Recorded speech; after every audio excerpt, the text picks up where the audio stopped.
ऋतूचं पाया ऋतूचं ऑपरेशन झालं. अहो मॅटे तू कायले भिवून आली? तुले काही नाही होय. जोपर्यंत त्या मंग्या आहे ना, त्या मंग्या तिला काही नाही होऊ शकत. मारी तुले भूक लागली, भूक लागली. हे घे, हे घे. आरामशे आरामशे. ठसका लागू राहिला. ऋतू अहो गीता ताई तुले पाहिले आलते.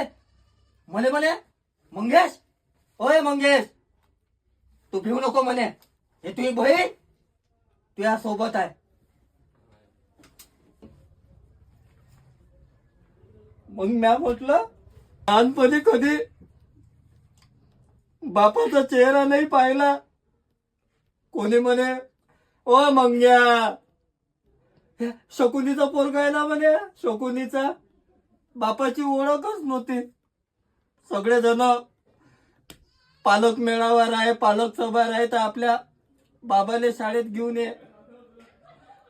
पण मापाशी तर मा बापाचाही फोटो नव्हता.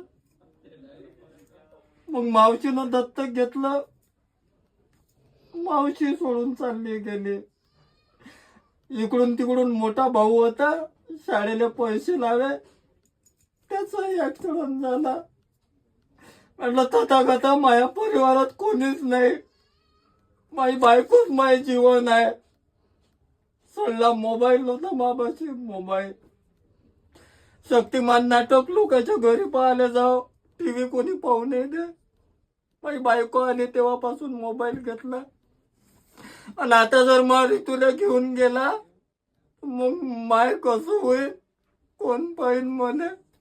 मग एक छोटू भाऊ आला, लय मोठ्या रेवशाने 30-40 लाखाचं घर घेतलं. 2 व्हीलर गाडी, 4 व्हीलर गाडी. त्याच्या पत्नीचा स्वभाव चांगला, परिवार हायफाय. म्हटलं एवढा मोठा माणूस आपल्या गरीबाच्या झोपडीत काय येईल. पण आला, गावात आला. 2 वेळा पहिले गावात येऊन गेले. मंगेश भाऊ कुठे आहे तुम्ही? आम्हाला तुमच्या घरी यायचं आहे ना. म्हटलं भाऊ या झोपडीत तुमचं काय मन लागेल. नाही नाही तुम्ही एवढा विचार नका करू म्हणे. स्वतःहून आमच्या गावात आले. असे जीवाले जीव देणारे मुले बहीण भाऊ भेटले. डॉक्टर बाबासाहेब आंबेडकरांचा, छत्रपती शिवाजी महाराजांचा, राष्ट्रपिता महात्मा ज्योतिराव फुलेंचा, तथागतांचा आणि आपल्या इंस्टाग्रामवरच्या परिवाराचा आम्ही म्हणजे खूप आभारी आहोत.